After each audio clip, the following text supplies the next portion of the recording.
So for those of you out of the loop, here's a quick recap on Nickelodeon All-Star Brawl.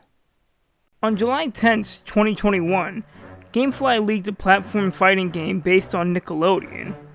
3 days later, we got our first trailer for the game. It features a lot of fan-favorite characters. SpongeBob, Reptar, Danny Phantom. Sign me up! That was enough for me to buy it on PC. Twice on Switch. Once for the PS4, and then again on the PS5 as soon as I got one. Heck, I even bought it on iPhone. It's safe to say that I'm obsessed, but could you blame me? The game was being developed by Ludosity, the team behind Slap City. I knew this game was in good hands. The reaction to the game was massive, and there were memes everywhere. Tourneys started as soon as the game came out, modding was done as quick as possible, the community was beginning to grow.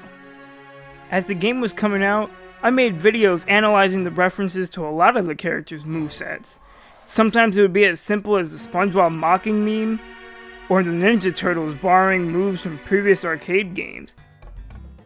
Or maybe as deep as forgotten Flash games, like from the Urban Jungle Rumble game. They included Frostbite's slide and mixed it with Danny's uppercut. The devs had definitely done their homework. However, the issues for the game lies within the presentation. There was a lack of voice acting at the beginning, and not a lot of alts. No crossplay. A lot of players started to leave, which was a shame. I really felt like this game was a beautiful love letter to the animation history of Nickelodeon. So many people have come together, and it was great to interact with them. I got to talk to other YouTubers like D-Tunes, the Ink Tank, or artists that I grew up with like EctoKitty. People were literally getting into relationships just because we all shared a common interest in this game. It was a sight to behold. Then bam! On July 27th, 2023, IGN uploaded a trailer to Nickelodeon All-Star Brawl 2. I know I wouldn't sleep at night knowing I didn't make a video with all the references that I noticed, so here we are. I feel like I owe it to you guys. So without any more chitter chatter, let's get right into it. First things first, the trailer starts with a couple of scenes from the first game. The wild waterfall stage in particular has been updated. The Comfy has improved textures. As the brawlers fight, we can see that Squidward wasn't happy he wasn't invited. Squidward looking out his window is a reference to the Season 7 SpongeBob episode, That Sinking Feeling. The crowd goes crazy! Squidward appears in the Bun Wrestling boxing ring from the Fry Cook Games episode. Squidward dramatically turns his head to reveal his handsome form from the Season 5 episode The Two Faces of Squidward. Squidward also quotes SpongeBob's imitation of himself during the Season 3 episode I Had an Accident. Everybody's an idiot except for me. Everybody's an idiot except for me. Well, it's true. He then plays his iconic clarinet and spins once more as handsome Squidward. Even the shoe that SpongeBob tries to save him from appears. Unfortunately, SpongeBob pushes Squidward into a pole at the Krusty Krab, and that also makes an appearance. As we see our first look at the game's logo, SpongeBob could be heard yelling, Hoppin' clams! Hoppin' clams! a reference to the Season 1 episode Culture Shock. Some of the stages have been reworked as well as the characters. According to Diego, the Nickelodeon All-Star Brawl art director, 98% of the game was built from scratch. In one scene, we could see Squidward in his Band Geeks outfit fighting Korra, at where Avatar Aang and Fire Prince Zuko perform the Dragon Dance for Masters Ron and Shaw in the Book 3 Avatar episode, The Firebending Masters. Not only is Squidward's music so bad he hurts his opponents, his art seems to be so bad that it has the same effect. Squidward paints up bold and brass and is also wearing his artist's uniform. The stage here is Jimmy Neutron's lab. It looks like Jimmy was working on ingredients for burping soda. The burping soda is a reference from the movie. The beaker could also be Purple Flurp, a beverage that appears throughout the Jimmy Neutron franchise. Fighters might be small due to the shrink ray, Jimmy's first invention that he showed off during Show and Tell. We can see the shrink ray at the very end of the trailer, along with a screwdriver, and the anti-bully device that the nanobots first used in the Safety First episode. I love the expression on Lucy's face as she uses her sight. You can even see ghosts appear, which is a nice detail. Next we see Aang flying through the air with the help of his airbender staff. He then crashes into the ground and a bunch of crystals from the crystal catacombs scatter across the ground. This is the reference to the Avatar episode, The Crossroads of Destiny.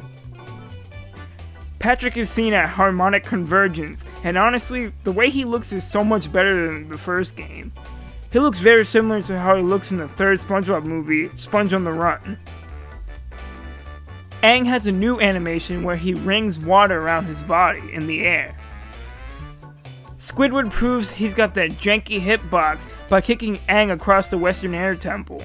The kick itself is a reference to the Season 4 episode, Funny Pants. Squidward also dons the Captain Magma hat from Mermaid Man and Barnacle Boy 5, an episode from Season 3. I noticed there seems to be stars on Jenny's hammer. Those weren't there during the first game. Finally, we get to see Donatello fall right next to Danny Phantom. Danny standing there is a reference to the first couple of trailers where he stood around and did nothing but get hit. Nah, I'm just kidding. But Danny's new animations are pretty neat. Squidward gets onto the ground and says, "Future!" just like he does in the SpongeBob episode SB129.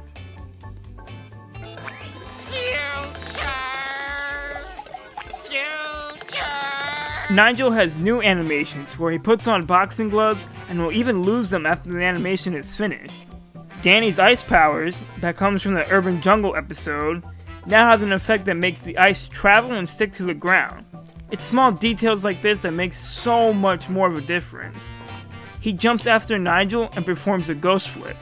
We get a close-up of Korra performing what I think is her new ultimate ability. And the castle on this stage is speculated to be Loud Castle from the Loud House movie. It is located in Scotland. Raphael attacks a sad Stimpy in a similar way he does a jump kick and some of the Ninja Turtle arcade games. Rocco's vacuum seems to have a suck-in ability. It is speculated to be a new grab animation. Danny summons the crystals Frostbite taught him once again in this scene over here. This time, it seems to be a falling projectile. So far, Danny doesn't seem to have any new abilities shown off. The way he crouches down does remind me of the crouch seen in the Urban Jungle Rumble Flash game though. Aang seems to be overwhelmed by April's attacks and knocks everyone around him with fire. There are two alts that are seen in this scene. SpongeBob is wearing the #1 soda drinking hat that once belonged to Smitty Werben Jaegerman Jensen. This is the Season 3 episode, One Crab's Trash. Patrick is wearing his Barnacle Boy costume that is first seen in Mermaid Man and Barnacle Boy 1. The nose was added in the Mermaid Pants episode. Also in this scene, SpongeBob has a new aerial and uses his karate glove and performs a spin technique. During all this, SpongeBob mentions rock bottom. Here's a one-way ticket to rock bottom! Nickelodeon All-Star Brawl 2 will feature a new campaign mode. We can see here that Conch Street is being invaded by magic-looking portals. SpongeBob clapping reminds me of the clap from the SpongeBob SquarePants movie, while his thumbs up could be a reference to the Season 9 episode, Two Thumbs Down. It's been speculated that the temple stage might be San Lorenzo from Hey Arnold. Zim attacks Reptar and it looks like his hair grew. If you want to be a Patrick main, you need to have required taste for freeform jazz. This is from the Grandma's Kisses episode. In this scene, Raphael performs a drill spin on Danny. I wonder if Mondo Gecko will return to this stage. Tommy's ball makes a return, and Nigel is flapping his arms like a bird. Maybe he has more than one double jump in this game. Patrick is lifting up his rock and will most likely attack similarly to how he did in Home Sweet Pineapple. At long last, Jimmy Neutron joins the All-Star Brawl cast, and it looks like he didn't take the idiot comment from Squidward lightly. He even has the walk Cool Jimmy perform in the second season episode, Send in the Clones. The line, "This will be a night we shan't forget," is actually a reference from when Jimmy and his friends visit Retroland in the Jimmy Neutron movie. Gentlemen, This will be a night we shan't easily forget. I don't know what shan't means, but let's go! The next line How did you get in my lab anyway? is a reference to this scene in the Jimmy and Timmy Power Hour. How did you get in my lab anyway? Here we can see Jimmy Neutron's iconic jetpack. And for his entrance animation, he uses a Strato XL rocket bike that appears throughout the franchise. Squidward's entrance animation has him spoiling himself in his bathtub. It looks like Jimmy is using the tractor beam ray from the season 3 episode Jimmy Goes to College on April. And April's doll has been speculated to be her ninja design from the 2012 series. Next, Jimmy uses spring shoes to keep his combo going. I'm not exactly sure where the reference is from, so if you know, let me know down below. Blink and you'll miss it, SpongeBob attacks Squidward with a spatula. Once Squidward is flipped, we see a more exorbitant move. The animation reminds me of the air pressure scene in Pizza Delivery. At Harmonic Convergence, Patrick grabs SpongeBob with his up special, and follows it up with the belly bump. He then uses the new slime canceling mechanic and ends his combo with a very expressive belly flop. We also gotta look at the game's HUD, including the stock icons. However, Jimmy's icon is a placeholder for now. In Jimmy's lab, we can see photos of Sheen, Carl, and what I believe is a new render of Jimmy. When Jimmy gets hit, his face is reminiscent of the loopy face that he makes from the season 1 episode Normal Boy. After SpongeBob knocks out Jimmy, Jimmy is respawned from the portal that attacked SpongeBob and Patrick during the campaign section. And that's all we have for the trailer for now. But the official Twitter page actually uploaded a few more references that can't go unnoticed. SpongeBob lifts up his stuffed animal barbell in the Irken stage. Here we get another meme reference from the first Mermaid Man and Barnacle Boy episode. This is the scene where SpongeBob and Patrick dress up as their favorite superheroes and pretend Squidward is their arch enemy, Reflecto. Jimmy's smile comes from the bathroom scene in the movie, and is also featured in the show's theme song. We can even see some Slurpees floating around in the background. This is a reference where Dib releases the Irken snacks from space and then back to Earth. According to the site Nintendo Life, the elastic waistband Patrick ult has been confirmed to be a pre-ordered bonus, and the Quickster is a costume you get with the season pass. And that's it. This will conclude my breakdown for all the references. So far, there are over 20 references that I managed to find in this trailer alone. With more footage being shown off at EVO, I bet there will be even more references to cover. So like last time, if I missed anything, please let me know in the comments below, and I'll catch you guys in the next one.